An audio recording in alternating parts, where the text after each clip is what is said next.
বাংলাদেশের সমস্ত মন্ত্রণালয় দুর্নীতি মুক্ত করে একটি জনবান্ধব সরকার প্রতিষ্ঠা করার ব্যাপারে মাননীয় প্রধানমন্ত্রী ইতিমধ্যে দিক নির্দেশনা দিয়েছেন। এই কৃষক কার্ড এবং ফ্যামিলি কার্ডের ব্যাপারে কাউকে কোনো পয়সা দেবেন না, এটা সবাই পাবেন। আমি আপনাদের মাধ্যমে প্রশ্ন করার আগে আপনাদের মাধ্যমে একটা মেসেজ দিতে চাই সাধারণ মানুষকে। সেটা হচ্ছে যে বিভিন্ন জায়গা থেকে ইতিমধ্যে মাননীয় প্রধানমন্ত্রী সহ আমাদের কাছে অভিযোগ আসছে যে গ্রামের কিছু টাউট বাটপার দালাল শ্রেণীর মানুষ ফ্যামিলি কার্ড, কৃষক কার্ড সহ সরকারের এরকম সুবিধা দেওয়ার কথা বলে টাকা নিচ্ছে। আমি আপনাদের মাধ্যমে সাধারণ মানুষকে দায়িত্বহীন ভাষায় সরকারের মেসেজ দিয়ে দিতে চাই যে দয়া করে এই কৃষক কার্ড এবং ফ্যামিলি কার্ডের ব্যাপারে কাউকে কোনো পয়সা দেবেন না, এটা সবাই পাবেন।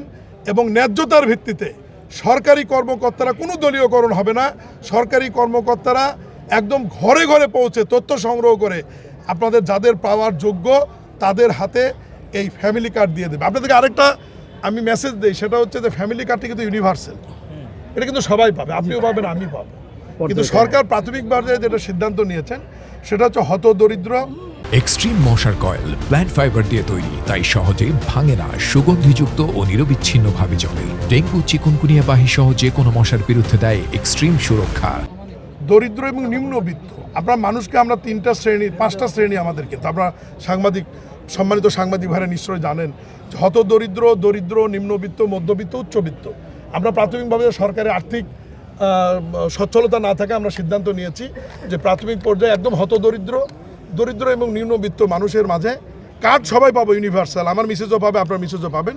কিন্তু এই 30 শ্রেণীকে আমাকে আইডেন্টিফাই করে টার্গেট করে প্রথম আমরা তাদেরকে এই বেনিফিটটা 2500 টাকা মাস দেওয়া শুরু হবে এবং পর্যায়ক্রমে দেশের 4 কোটি ফ্যামিলি এবং 4 কোটি মানুষই আগামী 2-3 বছরের মধ্যে এর আওতায় আসবে।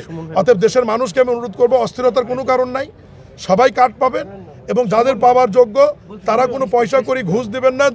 একদম আমাদের ইউনো মহাদের নেতৃত্ব যে কমিটি আছে মাঠ পর্যায়ে, তারা ঘরে ঘরে গিয়ে তথ্য নিয়ে আপনাদেরকে কার্ডটি পৌঁছে দেবে ইনশাআল্লাহ। মাননীয় প্রধানমন্ত্রীর চলাফেরা এবং তার কার্যক্রমের মধ্যেই প্রমাণিত হচ্ছে যে দেশের সব কিছু জনবান্ধব হবে এবং জনগণের জন্য হবে। এবং অবশ্যই শুধু আমার মন্ত্রণালয় নয়, বাংলাদেশের সমস্ত মন্ত্রণালয় দুর্নীতি মুক্ত করে একটি জনবান্ধব সরকার প্রতিষ্ঠা করার ব্যাপারে মাননীয় প্রধানমন্ত্রী ইতিমধ্যে দিক নির্দেশনা দিয়েছেন।